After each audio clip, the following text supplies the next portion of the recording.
CH4 NH3 H2 CH4 NH3 H2O। अगर आप गौर से देखोगे तो सर तीनों की हाइब्रिडाइजेशन sp3 है, तीनों की हाइब्रिडाइजेशन sp3 है। ठीक है ना, समझना मेरी बात, गौर से समझना मेरी बात। अगर आप देखो तो CH4 NH3 H2O तीनों की हाइब्रिडाइजेशन क्या है? तीनों की हाइब्रिडाइजेशन sp3 है। लेकिन सर यहां पर लोन पेयर है 0, यहां पर लोन पेयर है 1 और यहां पर लोन पेयर है 2। तो सर लोन पेयर के आने से कुछ ना एटम की जो ज्योमेट्री होती है उसमें फर्क आ जाता है। इसमें ना थोड़ी थोड़ी रिपल्शन, थोड़ी थोड़ी कुछ ऐसे मनमुटाव, थोड़ी थोड़ी भसड़ होने लगती है। हिंदी में बोले तो सर यहाँ पे थोड़ी थोड़ी भसड़ होने लगती है, इसमें थोड़ी थोड़ी भसड़ होने लगती है। क्या भसड़ होती है? क्या भसड़ होती है बोलो ना सर। उसी भसड़ को एक्सप्लेन हाइब्रिडाइजेशन नहीं कर पाई। हाइब्रिडाइजेशन ने कहा कि बाबू अगर आपके मॉलिक्यूल, बहुत सारे एटम आपस में आके बड़ा सा मॉलिक्यूल बना रहे हैं, उस मॉलिक्यूल को बनाने के लिए हाइब्रिड ऑर्बिटल लगेगी। कौन सी हाइब्रिड ऑर्बिटल लगेगी, उसकी शेप क्या होगी, उसकी ज्योमेट्री क्या होगी, उसका बॉन्ड एंगल क्या होगा, मैं ये सब बताऊंगा। लेकिन तुम मेरे से बोलोगे कि अगर बीच में लोन पेयर आ गया, उस लोन पेयर की वजह से पूरे मॉलिक्यूल में क्या भसड़ होगी? एक लोन पेयर के आ जाने से एक आपके मॉलिक्यूल की ज्योमेट्री पे क्या फर्क पड़ता है, मॉलिक्यूल में क्या भसड़ होती है, ये बात हाइब्रिडाइजेशन ने बोला मैं तो ना बताऊंगी, मैं ना बताऊंगी। क्या बोला? मैं ना बताऊंगी। तो सर अब जब कुछ बातें हाइब्रिडाइजेशन नहीं बता पाई, तो उसको एक्सप्लेन करने कौन आएगा? जल्दी बता। जब कुछ बातें हाइब्रिडाइजेशन एक्सप्लेन नहीं कर पाई तो उसको एक्सप्लेन करने आई आपकी वेस्पर थ्योरी, उसको एक्सप्लेन करने आई मेरी वेस्पर थ्योरी, जिसको हम लोग बोलते हैं valence shell electron pair repulsion theory. ये बात आई समझ में? ठीक है।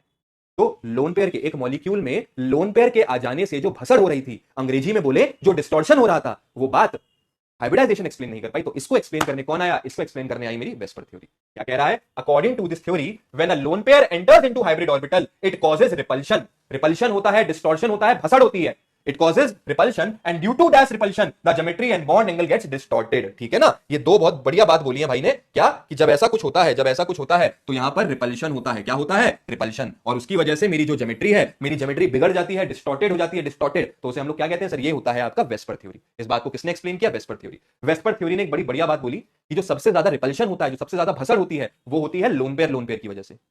इससे कम लोन पेयर की बॉन्ड के साथ, अगर मेरे पास दो लोन पेयर आ गए, जैसे यहां पर कितने लोन पेयर हैं? दो लोन पेयर। तो दो लोन पेयर आपस में लड़ मरेंगे, इनकी जो भसड़ होती है वो बहुत ज्यादा होती है, सबसे ज्यादा डिस्टॉर्शन, सबसे ज्यादा भसड़, सबसे ज्यादा रिपल्शन मुझे यहां देखने को मिलेगा, क्योंकि लोन पेयर आपस में लड़ेंगे। लोन पेयर से कम कौन होता है? Lone pair bond pair. तो लोन पेयर बॉन्ड पेयर की अगर मैं बात करूं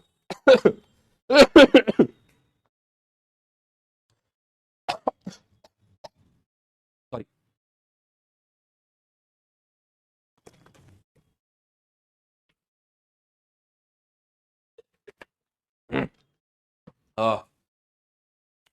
डॉक्टर वाला बाद में बताता हूं, डॉक्टर वाला बाद में बताएंगे। लेकिन मैं कह रहा हूं कि वेस्पर थ्योरी बोली कि सर सबसे ज्यादा जो भसड़ होगी वो किसकी वजह से होगी? लोन पेयर की वजह से।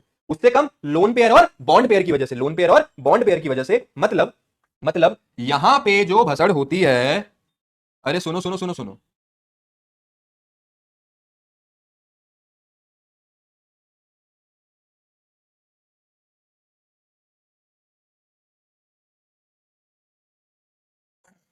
यहां पे जो भसड़ होगी, यहां पे जो रिपल्शन होगा लोन पेयर की वजह से, सुनो सुनो, लोन पेयर की वजह से जो रिपल्शन होगा, जो डिस्टॉर्शन होगी, जो भसड़ होगी, वो सबसे ज्यादा होगी। उससे कम कौन होता है? उससे कम होता है लोन पेयर, से कम होता है लोन पेयर और बॉन्ड पेयर। माने ये जो लोन पेयर है, ये बॉन्ड के साथ, ये बॉन्ड के साथ जो रिपल्शन करेगा, जो डिस्टॉर्शन करेगा, जो भसड़ करेगा, वो इससे थोड़ी कम करेगा, और सर सबसे कम डिस्टॉर्शन और सबसे कम रिपल्शन कहां होता है? जब खाली बॉन्ड के बीच में रिपल्शन होता है। मतलब यहां पर देखो, ये बॉन्ड और ये बॉन्ड आपस में क्या करेंगे? जब बॉन्ड आपस में रिपल्शन करते हैं। बस एक बार बोल दो, आपको ये बात समझ में आ गई ना? सबसे ज्यादा रिपल्शन, सबसे ज्यादा भसड़ कब होगी? लोन पेयर के बीच में। उससे कम लोन पेयर और बॉन्ड के बीच में, और सबसे कम बॉन्ड और बॉन्ड के बीच में। क्या ये बात आपको समझ में आई? जल्दी बताओ, क्या ये बात आपको समझ में आई? फिर मैं आज की क्लास वाइंड अप करता हूं। ठीक है, फिर मैं आज की क्लास वाइंड अप करता हूं। अब मैं अच्छे से जा सकता हूं, आपको अगर ये चीज समझ में आ गई है तो। ठीक है, ये बात अगर आपको अच्छे से समझ में आ गई है, अपन आज की क्लास को यहीं करते हैं। ये आपको नोट्स में मिल जाएगा, आप इसको लिख लीजिएगा। इसी के साथ मैं चलता हूं। बहुत बहुत शुक्रिया, आज आपने मुझे